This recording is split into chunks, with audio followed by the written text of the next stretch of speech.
গরমে যদি তোমার না মুখে রুচি থাকে তাহলে এই একটা ঝোল ভাতের সাথে খেলে তোমার সেদিন দুপুরে 2 প্লেট ভাত তুমি খেয়ে ফেলবে। গরম মানেই তো উচ্ছে সজনে ডাঁটা আর মায়ের হাতের ওই পাতলা ঝোলটা। ছোটোবেলায় এই ঝোলটা দেখলেই মুখ বাঁকাতাম, কারণ কি উচ্ছে খাবো না বলে। এই যে উচ্ছে সজনে ডাঁটা বড়ি দিয়ে মাছের ঝোলটা আসলে গরমের একটা সেরা রান্না বলতে পারো। আজ আমি ঠিক আমার ওই মায়ের মতো করে পাতলা ঝোল করছি। সব সবজি কাটা হয়ে গেলে শিলে আদা পেঁয়াজ বেটে রাখবো, সাথে জিরে ধনে শুকনো লঙ্কা সব সুন্দর করেই বেটে রাখবো। আজকের ঝোলটা চারা মাছ দিয়েই বানাবো। সর্ষের তেলে আগে কিন্তু মাছগুলোকে ভেজে তুলে রাখবো।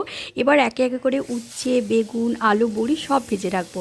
তেলে কিন্তু 5 ফোড়ন দিয়ে পেঁয়াজ বাটা আদা বাটা দিয়ে কষিয়ে জল দেবো। জল ফুটলেই দেবো ভাজা মাছ সজনে ডাঁটা ভেজে রাখা উচ্ছে, শেষে বেগুন দিয়ে নামিয়ে নেব। গরম ভাতের সাথে এই ঝোলটা ভাতের উপরে ঢাললে না সজনে ডাঁটা উচ্ছের যে গন্ধ, এই গরমে ভারী কিছু নয়, এরকম হালকা পাতলা ঝোল যদি এখনও না বানিয়ে খেয়েছো তাড়াতাড়ি বানিয়ে খাও, দেখবে সাধারণ ঝোলটা তোমার ফেভারিট হবে।